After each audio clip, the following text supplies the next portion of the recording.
So much ground we've covered in the last 3 years as EU-Bangladesh. Aside from my personal attachment to the country, which is very strong, I've really been happy to see the growth in our collaboration. It's maturing as a relationship. I think, as we discussed now with the Foreign Minister, we really need to have a laser focus on the graduation that's coming from LDC status. And now we're looking ahead at that 5 years' time when our transition period will end. So we're all focusing on that. We all want a smooth transition. So I've been happy in the last 3 years that we've built together as EU-Bangladesh a strong foundation for that transition, whether that's progress on the National Action Plan on the labour sector or the work that's being done extensively in Bangladesh on environmental compliance.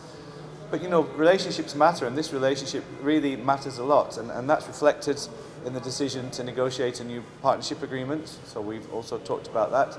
And I'll be following with a very close eye still from Brussels, because I'm extremely interested in how all this evolves, and I'll be covering Indo-Pacific affairs. Of course, Bangladesh is a key country in that context, and I think what I want to see also in the coming years is much more of an understanding of the strategic position and role of Bangladesh. Bijli cables যে কোনো স্থাপনার বৈদ্যুতিক সংযোগকে রাখে নিরাপদ। এর skin coated insulation সম্পূর্ণ fire retardant, তাই বিজলি cables নিজেই নিজেকে নেভায়। বিজলি কেবলস, নিরাপদ আজীবন। In foreign policy, where we can meet with Bangladesh and discuss foreign policy issues as well, including in the context of the Indo-Pacific. No, I mean that's of course a work in progress. I understand the revision will happen again in September, so we're having lots of conversations about that. We have the very clear roadmap, the National Action Plan on the labour sector. So that's the key thing. We all know and all have agreed what needs to be done. So we'll be very interested to see what comes out in September. We're working with the ILO and with the government on these issues. So that's key, of course, to GSP+. Absolutely key. No, of course, every day is a challenge for every country. I mean, I think in the region, Bangladesh, as a stable country, has to deal with many issues, including the Rohingya, 1.2, 1.3 million Rohingya.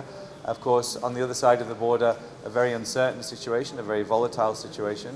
We're having to grapple with the Ukraine, unrest, or not unrest, the Russian aggression in Ukraine, and that's no sign of that ending, so that inevitably colours our foreign policy, and we have to deal with our own security in the European neighbourhood.